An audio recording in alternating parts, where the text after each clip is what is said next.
Okay, I'd like to apologize. I don't have my camera on tonight. I'm experiencing a bit of technical difficulties. I'd like to welcome everyone from wherever you are. I know Nairobi is experiencing some power outages, so special welcome to everyone who has made a plan to join us tonight if you have power outages. This is our first competition webinar of the year and our first generative AI competition on Zindi. So what an awesome way to start the year. The competition is sponsored by Unifi, and their challenge is, can you lift existing ESG metrics from static PDF documents? So I'm Amy, I'm a data scientist at Zindi, and I set up the competitions. If you have any questions, please do put them in the chat. Our speakers will try and answer them on the fly. Otherwise, we will be having quite a large Q&A session at the end of this webinar. Because this is such an interesting challenge, we've decided to leave some time there. This challenge has got $5,000 prize money. Thank you so much, Unifi, for sponsoring this competition. And there's still 2 months to go. So if you're late to the party, you've still got enough time, and we're really interested to see your solutions. I'm going to introduce JG Cooper, the director at Unifi Value Frameworks, to introduce Unifi, the reason for the challenge, and just the challenge overview. Over to you, JG. Thanks so much, Amy. And it's a real privilege and pleasure to be able to talk to the Zindi community. And what is really exciting is the fact that we bring a very real and practical problem to the table that we are looking forward to parties all across the continent taking an opportunity to really either hone their skills or bring their A game to solving the problem that we need to have addressed. And so I think that it's exciting and encouraging. And I want to just mention an example from a conversation I was having with a client earlier today. We were in conversation with a client about some of the challenges and the costs associated with collection of data from non-structured documents. And that's pretty much like the problem that we're looking to solve, is whether it's a PDF or a graphic or so on. It's how do we lift the data and use it in a way which is defendable, trustable, and easy for the client. And where our conversation got to was our client, recognizes the challenge, they recognize the cost, but they were really excited that Unifi has engaged with the likes of a Zindi to enter into literally an empowerment process across the continent with respect to taking tools and looking to apply them in practical and pragmatic ways.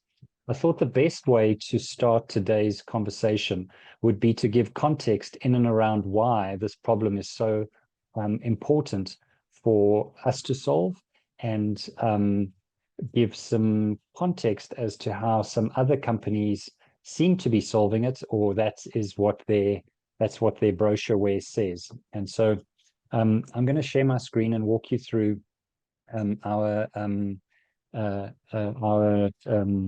introduction deck.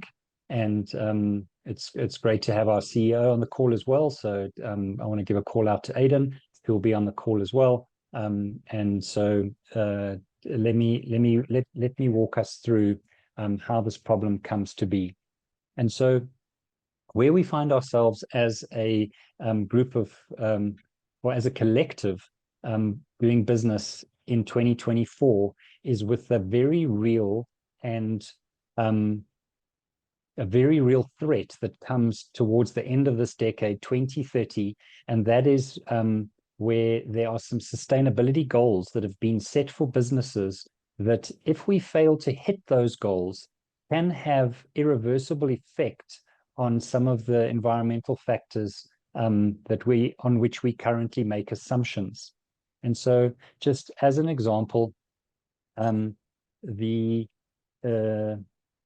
the body of knowledge speaks about the effect of a increase in temperature of 1.5 degrees, and the moment we exceed that. Sorry, Amy, will you just mute the folks who come on Yes. that aren't mute? That's great, thanks. So very practically, there's a body of knowledge that has given supporting documentation to business to say there are models that that depend on us curtailing the rate of temperature increase that we have. And if we fail to meet those targets, there could well be dramatic effects on our environment that we are not able to reverse. And so business has rallied together like never before. And we can say that with confidence because we've been in this space for 5 years now. And in the last 18 months, there has been an incredible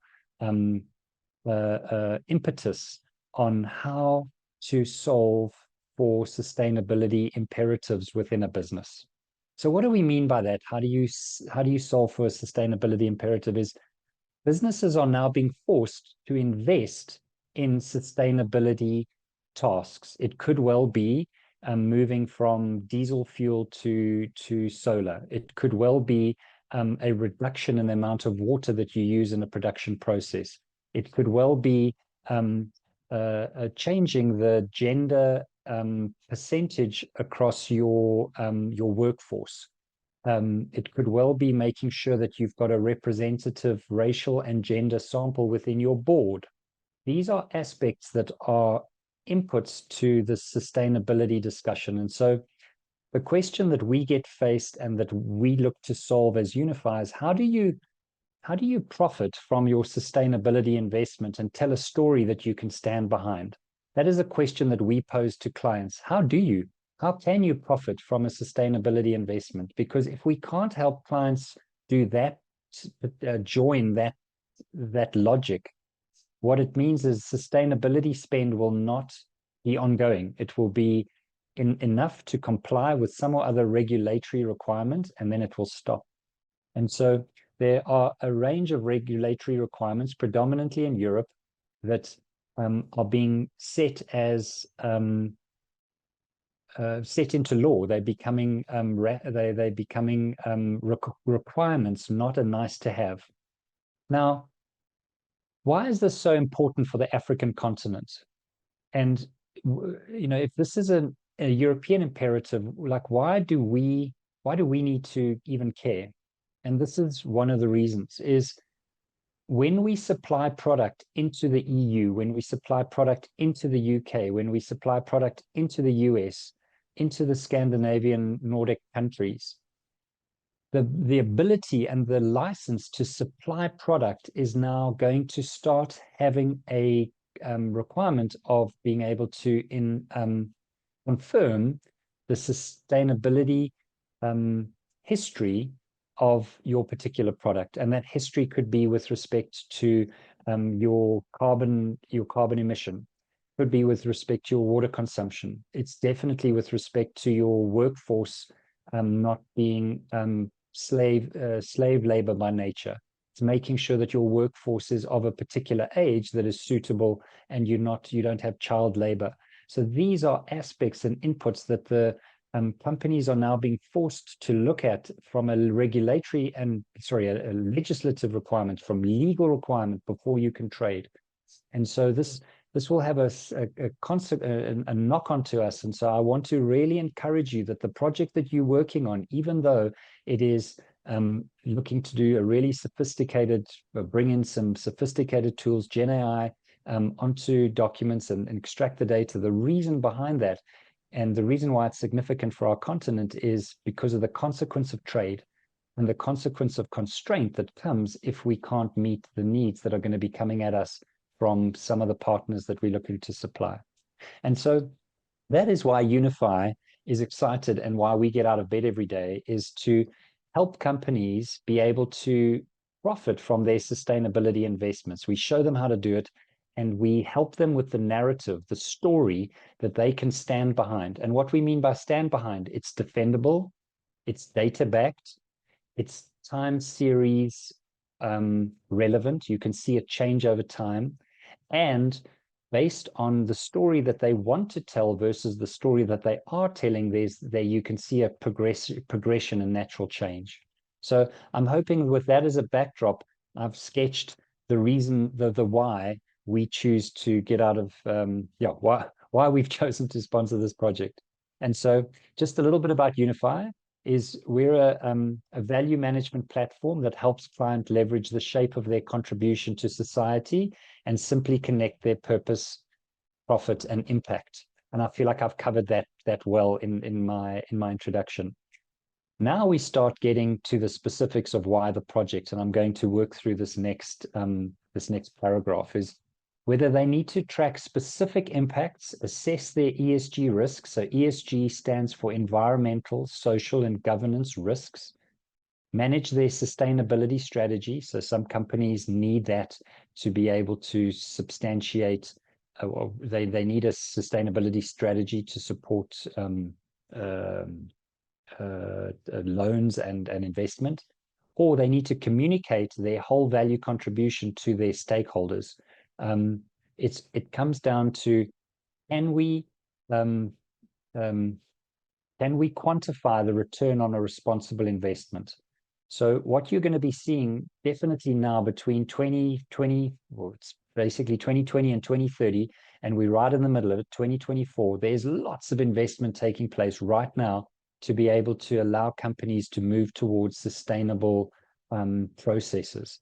Now, all of that costs money.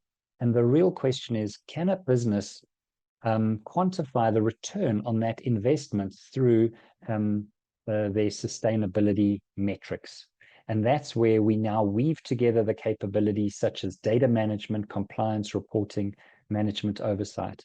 And the project that we're looking and asking you to participate in, and hopefully after tonight's webinar, you're excited to participate in it. It's the data management challenge that comes with needing to get the data together so that you can quantify both the return, the investment, and the effort. So we work on financial data and non-financial data. So I'm hoping that lots of you on the call have already had an opportunity to work through the data sets, and you'll see that some of the data is financial by nature, but a lot of it is non-financial by nature. And there sits a fundamental challenge, and one of the reasons why the data sources are in such a strange place. Like, who would ever have thought a great place for data to sit is in a PDF? And you'll see that a lot of the non-financial data is not structured neatly in a database, in a system like SAP, which is an enterprise data product. Businesses use it to run, but your sustainability data doesn't have the luxury of sitting in there. So that's what we look to do, is how do we reduce the effort, lower the costs, and amplify the value of the programs so that they both profit, so you can benefit in both profit and reputational terms. And so our proposition is both to a company and a value chain. I'm going to skip that for a moment. But what I'm highlighting here is that the capabilities they roll up.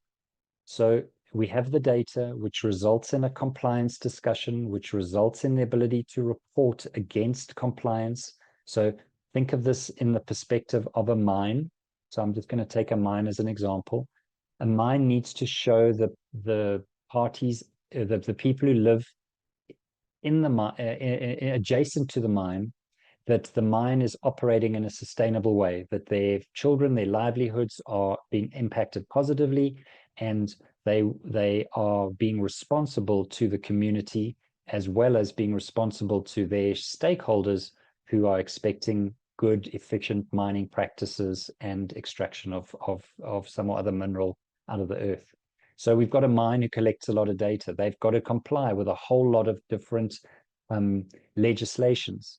And these regulations and these regulations are sometimes country specific. They come sometimes region specific. They sometimes industry specific. So there's a lot of complexity in the compliance, which then bubbles up to the reporting as to whether they are or aren't meeting the needs of the business, the community.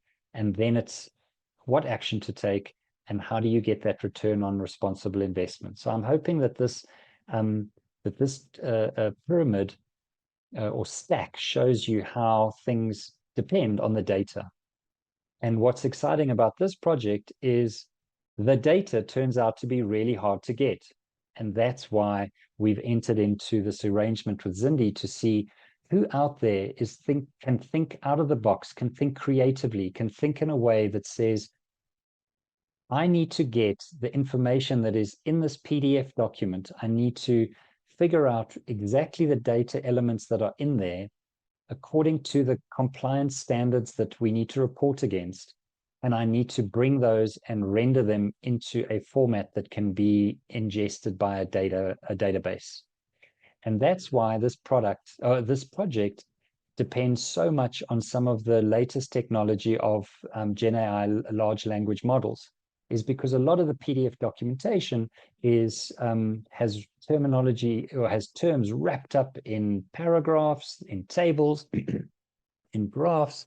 And the challenge that we've got is how do we get it out? Now, the additional challenge that we have is year on year, every company, let's ask a question, how do these PDFs come into being? Why are they there? These PDFs are reports that the company is required to publish into the public domain, expressing how they are doing on key metrics. Now, companies use these as marketing tools. They want to try and represent themselves in a unique and a special way. And so what they do is every year they change the format of the PDF. They move the terminology around. They get different colors. They structure it differently. And so the challenge that we've got is every single year we've now got to be able to unwrap the PDF in such a way that we can get at the data so that we can pull it together and we can now see year-on-year values. I'm hoping that some people on the call have been those that have raised issues with respect to the input data being particular. Sometimes we can't find 2022, and sometimes there is only 2021. So I'm looking forward to some of those discussions in Q&A. But I'm hoping before I leave the slide that there's nobody on the call that is doubting the importance of the project that we are asking you to participate in. Is without the data, you can't do any of these aspirational goals that lean on top of it. And we've recognized that the data is not in a neatly structured database like we enjoy with financial data, but it is loosely coupled. Excuse me. It's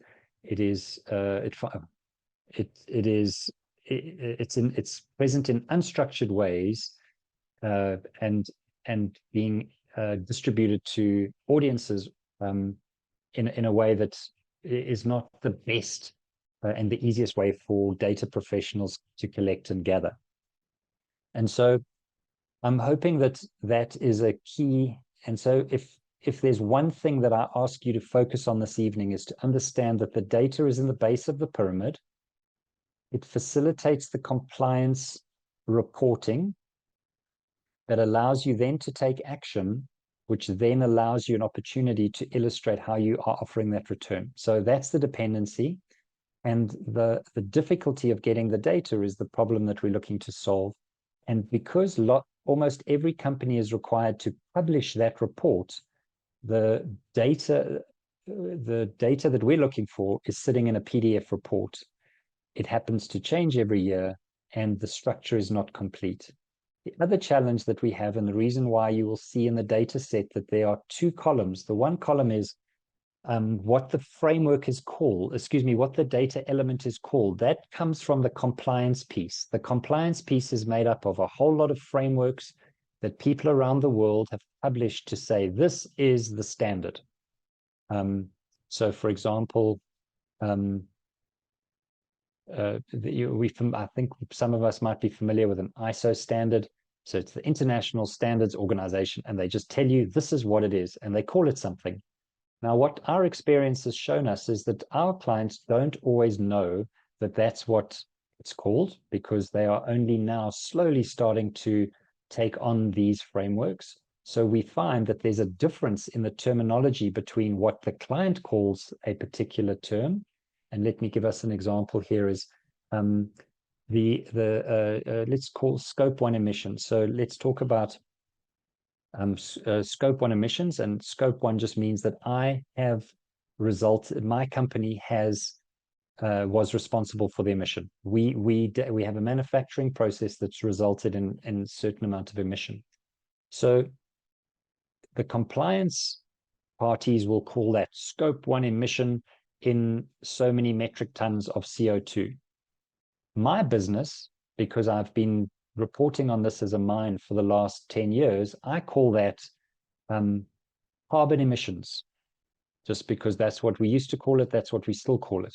But we now potentially is the same thing.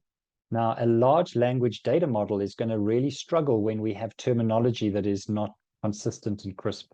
And so that's why you start to see in the data set that you've been given as inputs is there's what is the term called from a compliance perspective? Sometimes what does the client call it? And that's another layer of complexity. The Zindi team has been really great to limit some of that complexity. And we've tried to simplify the project to make sure that we're getting the terms as close, but not necessarily exact. So I'm also looking forward to some questions that might arise as a result of choice of terms. But I probably will always refer back to the stack of data, compliance, reporting, action, and Rory. It really is the foundation and framework of what we do. I'm not going to go into too much in terms of what our differentiators are, but I do want to just give you a sense, and this would be, I think, relevant for quite a few of definitely our South African, but also a few of our regional people represented on the call. We're dealing with multinational companies operating across Africa and into Europe and sometimes the US. I'm hoping that this slide it's not a slide to brag, it's a slide to show you that these are the companies that have these kind of challenges that need to be solved. And a company is looking to solve something in 5 different ways. The first is to assess. They want to know where they are in this ESG world. Then sometimes they want to comply. They know what their standard is and they now need to comply against it. Account is they now need to tell the story behind it. Monitor is they need to track it over time. And then act is they need to make decisions. So that's what we look to do, is meet that value chain. But again, we can't do that without the data. And that's why this project is important to us. I'm not going to touch on that, but I'm going to maybe just walk through maybe four use case or stories. I'm just going to read them. I'm hoping this makes it come real to you in terms of how this information is relevant, actionable for clients that you might even work with or you might even buy from. So as I go through these, I want you to try and visualize in your world, who are these clients and why do they need to do this? And how does how potentially does it impact you? So a mid-size retailer needs to get compliant. So they need to get compliant with their reporting regulation in the 3 territories that they operate, but they don't need to report each site separately. So they need to bring all their data together. They need to aggregate their data, and they use a head office instance of Unifi to refresh their data. So now that's a retail client looking to get compliant. The next one, number 2, is this is a M&A standing for mergers and acquisitions. So there's one company buying another one. They need a simple data-backed assessment of the sustainability drivers of their investment. What they're trying to do is, should we buy this company, or are they a sustainability bomb that's about to blow up because they haven't taken their sustainability initiative seriously? And so we're trying to assess the risk to the deal. The next one, the third one, is a bank who's looking to get a sense as to what the sustainability drivers are of a industry that they are looking to support. So when a bank has a perspective of what the industry is doing and needs, they can position their products in a way that is really helpful to clients, and clients can see them as guides. the last one is an asset manager. Imagine an asset manager has got a portfolio of companies, and now the asset manager is under pressure from their investors to form an opinion as to what sustainability imperatives every single portfolio company holds within their portfolio. That turns out to be a really difficult problem. And so imagine that the data that we're collecting needs to roll up not just for one company, but once you've collected it, it rolls up another level and starts giving you a perspective of the portfolio. Okay, it seems like everyone's still mulling over it, but don't worry, there is a Q&A session near the end. I'm going to call on Darius Moruri. He's a data scientist at Zindi and he lives in Kenya, so he is struggling with power issues at the moment. He created a Kickstarter documentation on how to approach the challenge, and that's been posted on the Zindi discussion board. This isn't normally we would post a starter notebook, but at Zindi we're learning just as much as you and moving into this generative AI and LLM space. Darius is going to explain a bit about how he approached research and how he would have started this project. Over to you, Darius. Thank you, Amy. So because this is our first generative AI competition, it has a bit of low traction. So I decided to share a potential way, like an alternative approach that you can use to build solution. I decided to go with RAG. So with LLMs, I hope everybody knows LLMs, like what ChatGPT is. They're able to understand, let me just use the word understand, like you can give them text and then they can understand what the text entails. So RAG is a retrieval augmented generation. The reason why we can't use LLMs directly is because of their hallucination. So I hope everyone has used ChatGPT.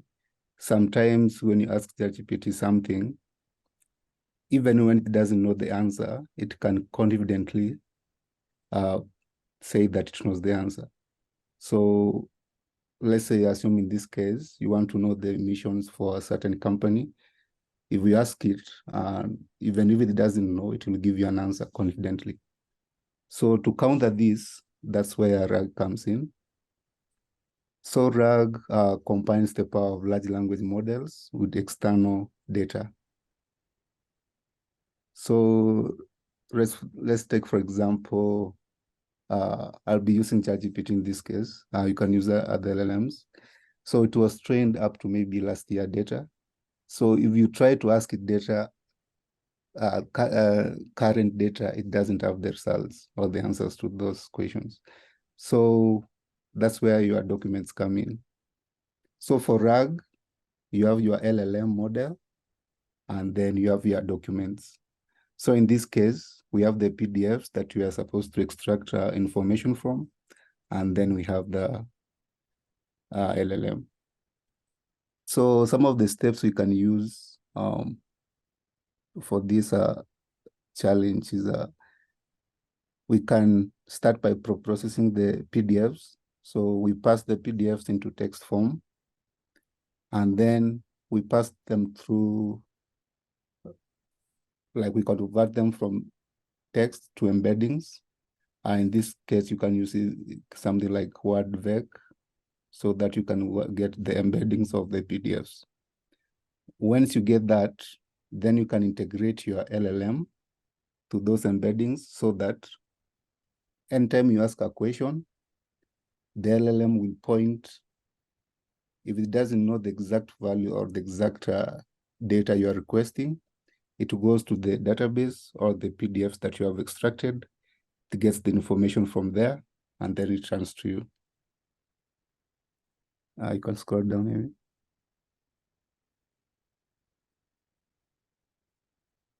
So this is just an approach, an alternative approach. There are other ways you can do it. I can give an example of OpenAI. They have a platform where you can build assistants. You can use code interpreter, or they also have their own RAG. So it's OpenAI is quite pricey a bit. They charge per tokens, but you are free to experiment with it and see what you can come up with. Another approach you can use is fine-tuning LLMs. So in this case, you are trying to extract certain values, certain information from a PDF. You can look for other open source PDFs, train your model, fine-tune it locally, use open source data, and then you can test it on the PDFs that we shared for this competition. Some of the links are shared here. They can give you a starter point on how to do it and how to experiment. Yeah, let me put it in the chat. Yeah, that's right. So even can click on that. So at the end of the day, the expected solution would be something of this sort, like perplexity.ai. It's a way you can ask questions, and then they give you the answers together with where they got those answers. So Amy, we can just ask any question there.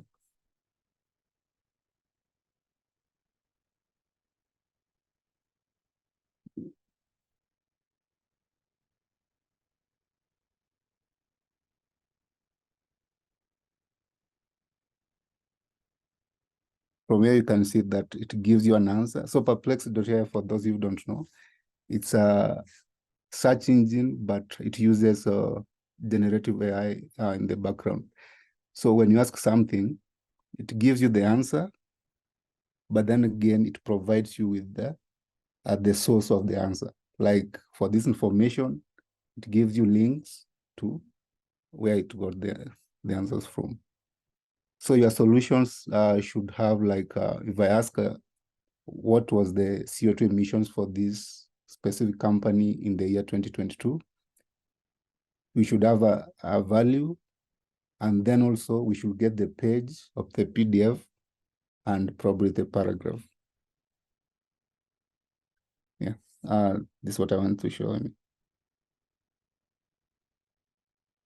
Sorry, I've just been talking over you. At the beginning, you mentioned that like ChatGPT has hallucinations, and I had a laugh, and then I wondered if it was a technical term. But after seeing Perplexity, I understand the terminology hallucinations, and I really do like that they put their references. And in your solutions, I think this is something really important to keep in mind. Raphael has just had a very tiniest question about using OpenAI, especially regarding the LLMs. Is it possible to only use open source, or can we use ChatGPT 3.5 Turbo via the API? And what is the limiting cost factor? JG, I see you have your hand raised. Do you want to say something? I do. It's not answering that question in particular, but it is, I want to stress and highlight the importance of maintaining and retaining and publishing the data lineage of where a particular field was found. So Amy, you said that it would be important. It's absolutely paramount that any as and when the model feels that it has found a match for the metric that we're looking for, it must publish as part of the metadata for that metric where it was found, which document, and ideally down to the lower to as much detail in the document as possible. And Amy, I just wanted to be really clear here that the metadata is as important for us as the metric. We have to be at remember when it says we have to be defendable. remember, we needing to be able to at any point in time reconcile to a client, where was the information found, where did it come from, what was it last year, what's it coming this year. So Amy, I just wanted to stress that point in terms of the metadata is of equal importance to the actual metric quantum. Is that okay, Amy? Thanks so much, Joji, and you are so right, because that definitely adds to like reputational risk of where are you getting these numbers, and also that lineage of data you mentioned, so important. Going back to so maybe just on Raphael's question, Yeah. with respect to is there a limit? I guess there's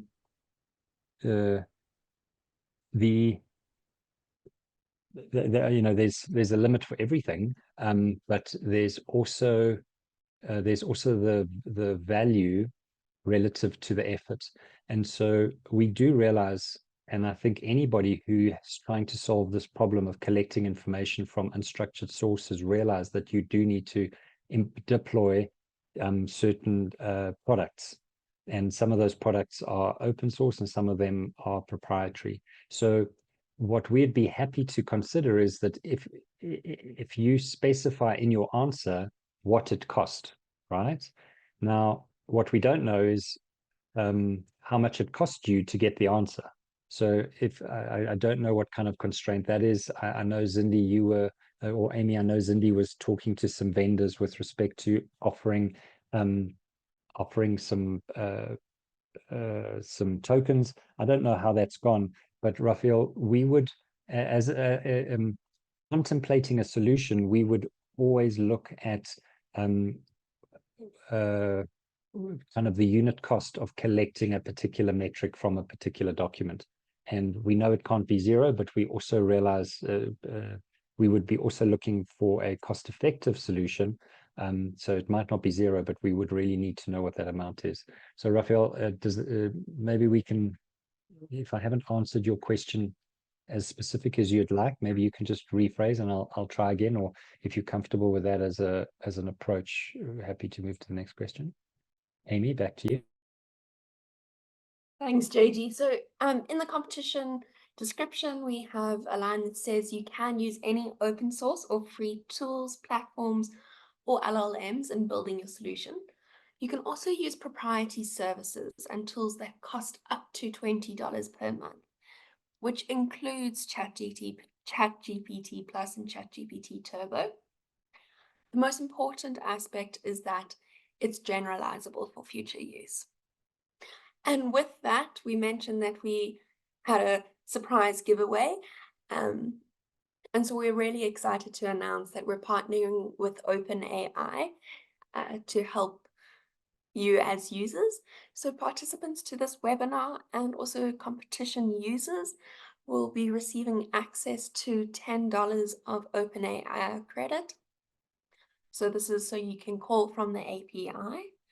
We will be linking your Zindi email address with OpenAI. So please ensure that your email address is up to date and that it's active. You can check that by going onto your Zindi profile and double checking your email address there. So Raphael, I hope that answers a bit more about your questions. And I really hope the OpenAI credits go a long way. I want to mention something on the evaluation metric. So the evaluation metric is accuracy, and this is what we're really trying to push for on the leaderboard. But the top 10 users on the leaderboard will be required to prepare a video where you share your insights and how you came to the solution. Points will be given to how implementable is your code in a real application. How many models have you ensembled? Have you taken into account model efficiency? And with that goes cost. So something to keep in mind when you start pushing into that top 10 bracket. Julius has asked, are we supposed to build a solution like Perplexity, or is a notebook good? For now, a notebook is good. If you come up with this most amazing solution, or even if you find a way to optimize Perplexity AI, that will be accepted, as that's a way that Unifi value frameworks can move forward. So just to confirm, you do not need to build this end-to-end product like Perplexity that has a whole dev team behind it. We have a question from, yes, go JG. Amy, I think it's really important that we're not trying to build Perplexity. And if anything, I think what's really important is, you know, Darius mentioned that the RAG model uses the LLMs, but within the context of a document that it's been provided with. So that's really important, is we're not looking to search the web for documentation. We are looking to parse the PDF that has been provided. So please, we're not looking to build a Perplexity. Perplexity can be used as a tool as long as it is holding its scope on the document that is being provided, the PDF. We're not looking to scrape the web. We're looking to really focus in on what's the content of a PDF. Thanks, Amy. Amy, if I just yes, go Darius. Yeah, so Perplexity.ai, I use this as a reference because when you ask it something, it gives you the source, like the index where it got that information from. So it's just an example that for your solutions, when your model gets a value from, let's say, PDF A, it should return that this is the value it was gotten from this PDF, this page, this paragraph. So guys, don't be scared. We don't need you to build like something similar to Perplexity.ai. Agreed. Let's not reinvent the wheel. Let's just optimize it. Question from Ronnie. Should it be in a way that Unifi can upload companies' documents, both in structured and in unstructured ways? So if you've played around with PDFs, you should see that there are some structured tables, such as ABS's PDF, that is pretty much just a PDF of tables. And then you have unstructured data, which would be in charts and graphs. So should it be in a way that Unifi can upload companies' documents, both structured and unstructured, and get insights on the ESG metrics and infer where the metrics come from the company's document? Ronnie, I hope we've answered your question through this, but if JG and Darius would like to comment further, I open the floor to you. No, I think, Amy, it was quite clear. What we do recognize is the complexity of a PDF has a range of different structures within it. So one of the key challenges in this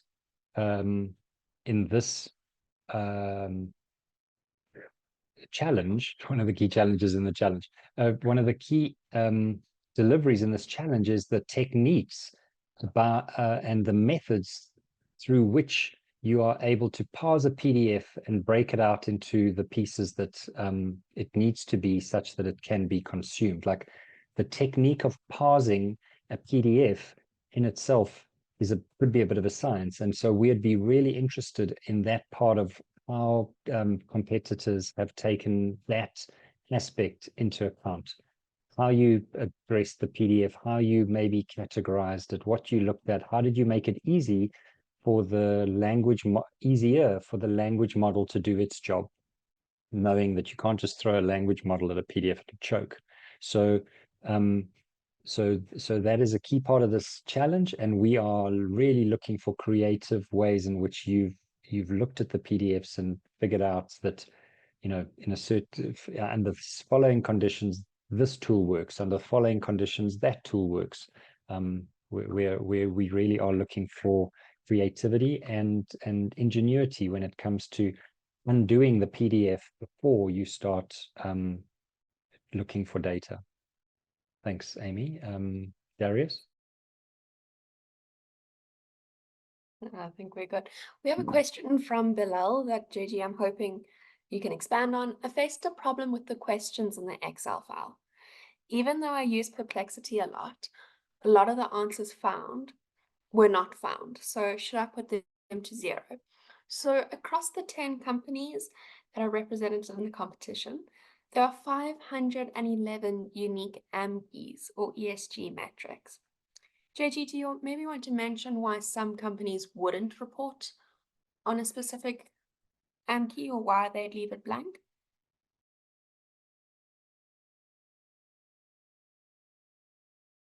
Sorry, Bilal, encouraged that you're going through the data to that level. So let me give context is, if you look at the industries that the 10 companies that make up the test set operate across, you'll see them, one is a university, the other is a mine, the other is a agricultural specialist, the other is a retailer.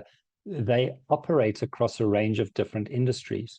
So there will be some there'll be some AM keys that a company just doesn't report on or measure or get judged by. So as an example, let's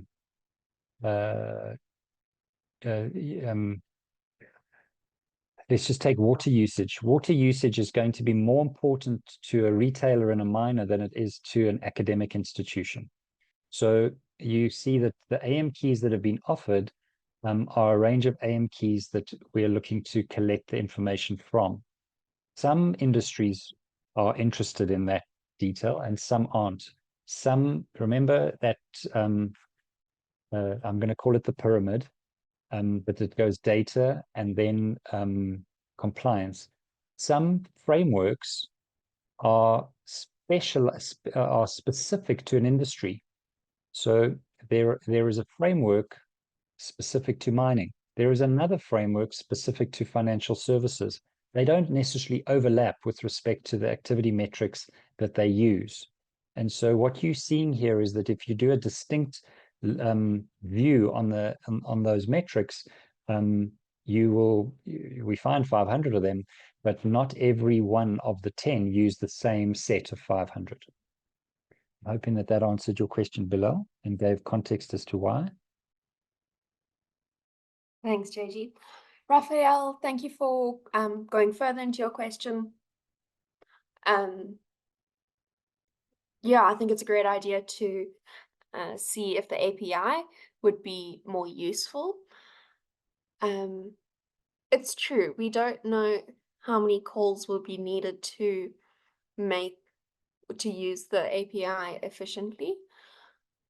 So I would put the limit to a total of $20 to be used in your final execution of your script over 10 companies. So each company is assigned, or on average, each company is assigned $2 if you use the API. So if your testing ends up costing more than $20 and testing and building the model, that would be fine. However, it would be to your own cost. However, implementation and when we at Zindi run your solution, it should cost us a total of $20 to run. Mubarak, how will submissions be evaluated? Any specific criteria? Thank you so much for that question. The leaderboard is based on accuracy.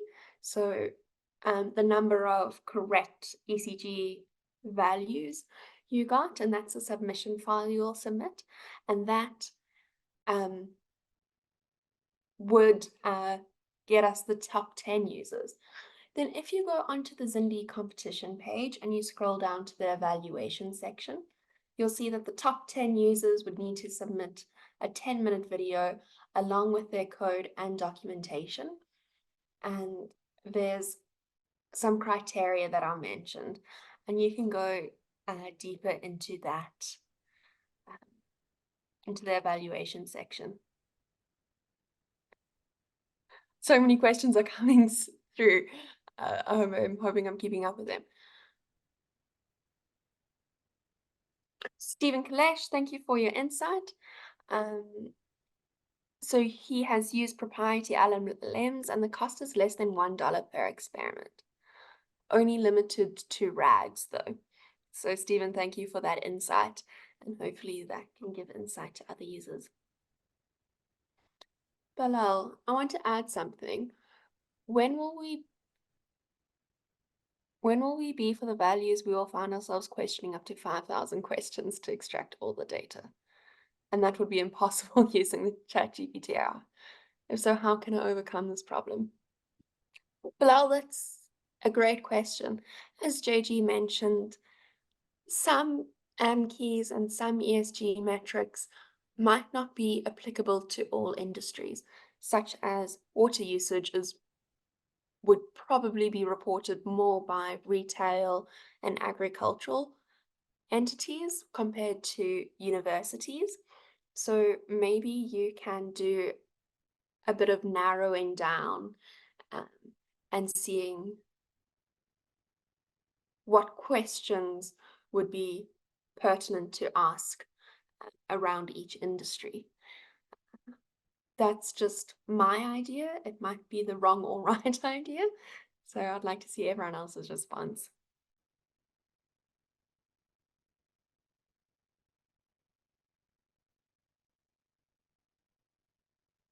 Wow, Bilal, so you're making progress. So you found a way to extract the tables from the PDF into Excel files. We're still facing problems. I see that you're in a nice conversation with Stephen. I encourage you to continue having this conversation and maybe even team up. JG, over to you.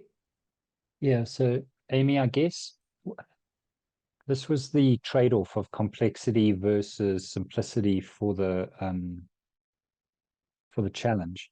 Is the activity metrics they're not random, and then they actually are part of a taxonomy,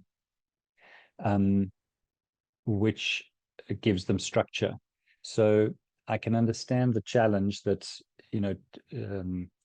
which ones do I expect, which ones do I not expect from a particular PDF. So I guess they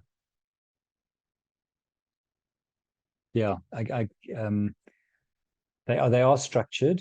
They do when I say they are structured, they're structured relative to each framework that they're looking to comply with. So what you are seeing is in the 500 odd metrics, the frameworks, that is an amalgamation of a series of frameworks that we've used to bring that data together. So I would imagine that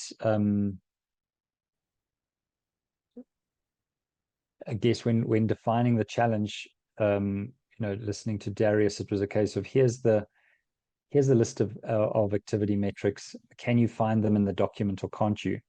And so if you can't find them, that's a valid end state of it. You either can't find it because it's not there, or you can't find it because the language model wasn't sufficiently sensitive, or the way in which you looked at the PDF wasn't sufficiently broken down enough.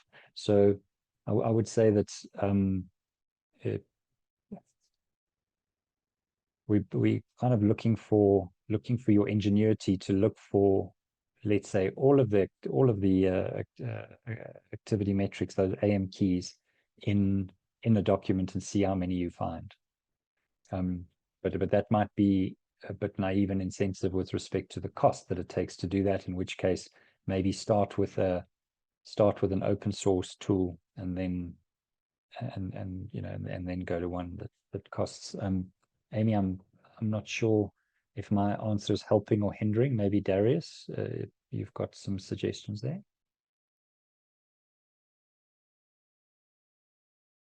No, I think helping. Yeah. Darius? So this mostly on how to extract unstructured data from PDFs. Okay, it's an area that it's still under research, but there are ways that you can extract, let's say, things like tables from PDFs. One of them is a OCR.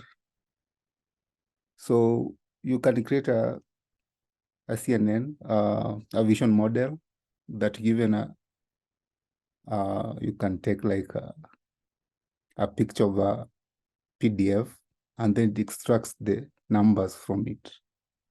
And then you can try to make sense of those numbers using a large language model. That's one way of doing it cheaply instead of using ChatGPT. Or if there is a multimodal open source model, also you can use that. So Darius, as I'm reading through the chat here, something that Jonathan recommended is you parse the PDF. If you find the term, then call the LLM. Otherwise, don't. So I really think that one should consider this problem in two halves. One is, how do I break down the PDF?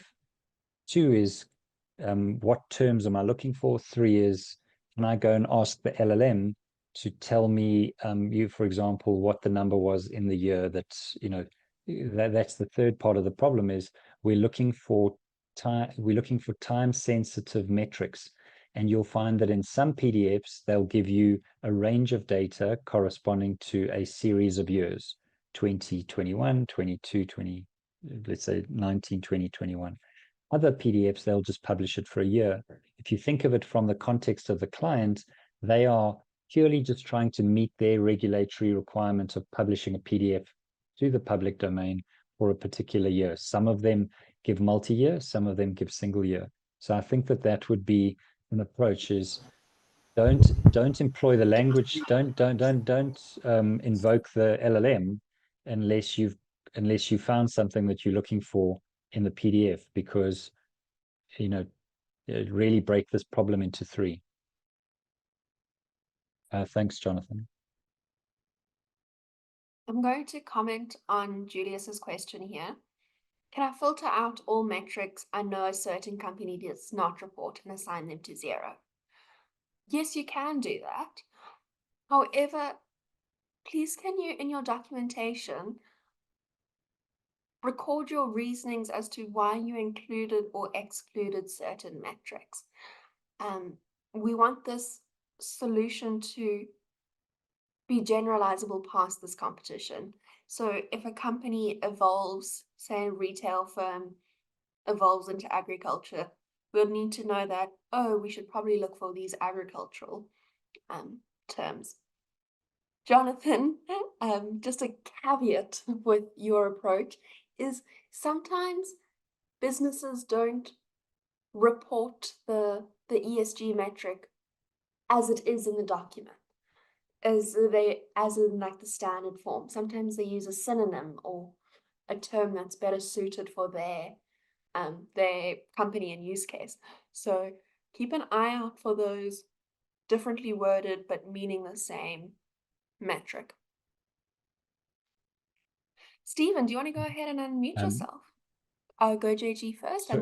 Sorry, can I just respond to Julius? So Julius, when you say insert 0, there's a big difference between insert 0 and insert a non-applicable, not found, a placeholder for not valid. So 0 is a very valid number in some of the metrics. Fatalities, one hopes that 0 is used often. So it's really important if you are adding the data in a way to allow yourself or to acknowledge the fact that it is a you are making the metric, you're removing it out of scope. Setting it to 0, that doesn't remove it out of scope. That's a valid number. So I want to really encourage you to, from a data typing and data management perspective, you must label things in such a way that you're not using valid entries when trying to exclude data. So Julius, I think it makes sense. I just wanted to highlight it. Sorry, back to you, Amy. I'm going to pass it straight back to Stephen, Okay, hello guys. So I have one question. This solution, should it be plug and play, or should be there should there be a human in the loop? Because in these large language models, one key to success is the quality of data. Extracting these values from these PDFs requires a human in the loop to confirm that the data you're feeding or creating embeddings for is actually correct. So my question is, the solutions which you are going to provide you guys, should there be a human in the loop or should it be plug and play? So great, that's a great question. And the maturity of this of Gen AI extracting PDFs with a context and a high level of accuracy, particularly for vague terminology like some of the sustainability terms. At this point in time, we envisage that this process will be assisted. And so there will be a human in the loop. So actually what we're starting to realize is that this problem is starting to pivot towards efficiency. And that's why the metadata tagging of every metric is so important, because if we pivot towards efficiency, it means that we want the result to show us the AM key, the result for the year that we're looking for, or the multiple years that were given, and then the metadata to say where in the document it was found, and giving as accurate positioning for a person to go and ratify and vet the answer found. So I think that we would be very encouraged by any solution that allowed us to be able to quickly vet a PDF. So we look at it, we see where the answer is, we confirm it's right. And so so Amy, it's an interesting one. There's this construct of accuracy, but in the light of the high level of ambiguity that there just is in solving this problem, we're starting to see that it is really towards making a person more efficient to vet it and verify it. So to answer your question, we see a person in the loop, and therefore if your solution, if plug and play is, if it can help the person play really efficiently, it will score really well. A practical, when Amy said the solution will be scored on a practical basis, one of the key parts that we'll be looking at is what level of efficiency can we give to a data capturer that they can vet what the system found and then look for the elements that it didn't. Cool. I really like the term you used, JG. How can we make the person play more efficient? Yeah. Cool. Mubarak has a question. Can you provide more details on how the structured and unstructured data are represented in the annual reports? And how should participants handle both types of data in their solutions? Darius, I'm going to direct this question to you. I see that you've already answered, but I think it would be nice if you talked a bit more about it. Sure. So for structured data and unstructured data in reports, I think for structured is straightforward text, and then unstructured in this sense will be having tables or diagrams in the PDF. So for text, I think it's straightforward, the way you can extract that information because it's in text. But for unstructured, in the sense of tables and diagrams, there are quite a number of approaches you can use. The simplest one of them being using a multimodal model. For example, ChatGPT Plus, you can upload a picture, and then ChatGPT can tell you what the picture entails, or it can even extract the text from it. A cheaper way that you can use is vision models. You can train CNN model that when it looks at an image, like an OCR vision model, look at an image and then extract the text from it. And then now you can feed that text to the LLM of your choice for RAG. I think those are the approaches I could use, but I know there are other ways you can do it. There are other better ways you can do it. So it's a matter of doing a bit of research here and there, and then see which one works for you. Thanks, Darius. Ooh, good question, Ronnie. How sustainable is an OCR though? So it depends, like how well the model is trained, how the quality of the data used to train that model. When I say visual models, you don't have used to the PDFs we shared specifically to train those models. You can use another open source data, so long as it's open to everyone. You can use that data, train a vision model that if it's given a PDF, it can extract a table. It can extract information from a table, and then you can feed that information to an LLM. So it depends. Thanks, Darius. I'd just like to say that we're officially over time, but we are going to stay on here for another 7 or so minutes. So if you have any questions, please feel free to raise your hand and I'll indicate that you can unmute yourself and you can ask your question live. And if people need to drop off, then thank you so much for joining us today.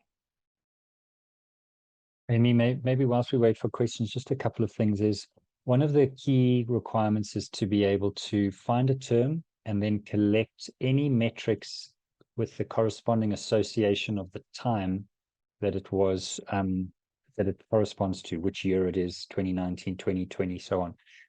So a key challenge is find the metric, then find the context of time, and then try and parse which metric corresponds to 2019, 2020, and so on. So I know that in this challenge, we've tried to simplify it by saying that we're chasing 2022, but then that has caused a problem because some of the input data doesn't actually have 2022. And so we would like to encourage you that by putting in the 2022 constraint, we were trying to simplify the competition. Amy, this could well be something that we need to take offline, is we really want the thinking to, if a PDF doesn't have 2022 but 2023, you know, we can change it to be the last year. So, you know, whatever the biggest year is in the PDF, you know, to figure that out. So we don't want people to be tripping over the fact that 2022, that was purely just trying to make the competition easier. We really are looking for ingenuity and creativity to try and navigate to the term, then the year, and collect the metric relative to the year. That's point one. And then point two, I really want to highlight the other massive challenge for a sustainability tool and product and initiative and engagement is units of measure. It is so important to be able to gather the unit of measure as implied by the document. So whether the thing was in metric tons or whether it was in tons makes a massive difference.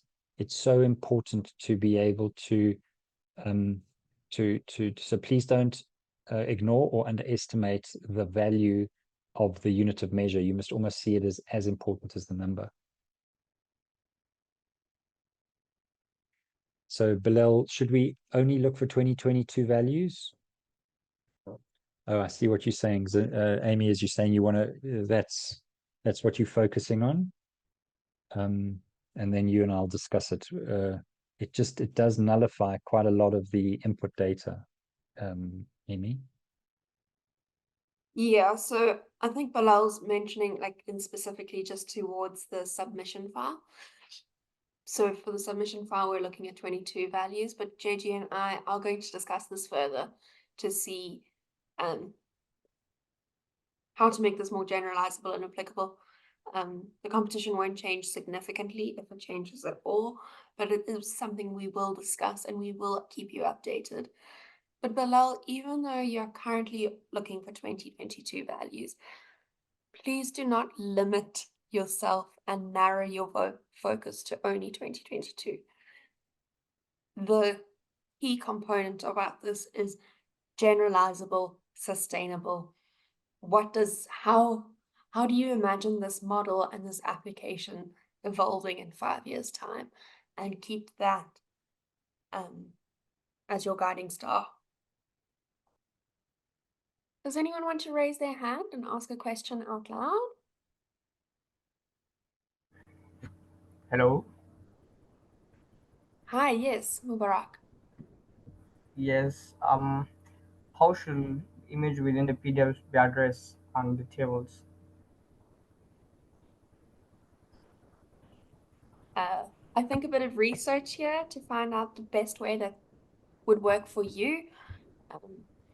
I feel that there's sub competitions within sub competitions in this challenge, or you can really go down a rabbit hole looking into all different ways to optimize. So I think this is a place that you can do some research into. Darius did mention some OCR models, but maybe Darius has something else he'd like to comment on. Thank you.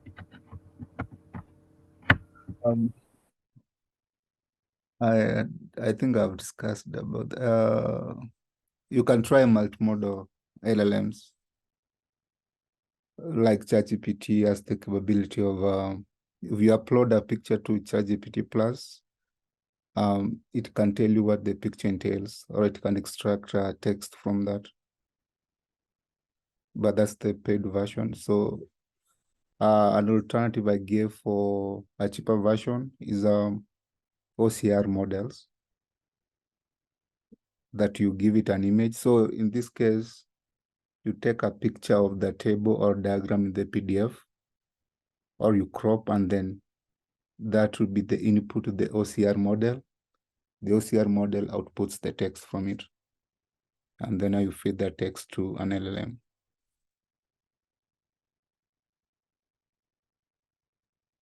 Great, thank you, All right. Darius. Thank you. Thank you. I have a quick question. Yes. I wanted to know, because JP kind of emphasized the importance of the metadata. So obviously when the model makes a prediction as to where the item, or should I say the keyword and the key value is, I wanted to know, will you be measuring the metadata in any way, shape, or form, or is it just for, what can I say, for more reliable if you want to look up where the information is coming from? Yes, I think, Alex, the primary measure of success is going to be accuracy. But we've highlighted the fact that we would almost to ratify accuracy, you need to tell us where you found it. And we just highlighted the fact that for a business usability, the metadata is a key point, and we would be looking for it, but judging on accuracy. Does that answer your question, Alex? Yes. Yeah, yes, it does.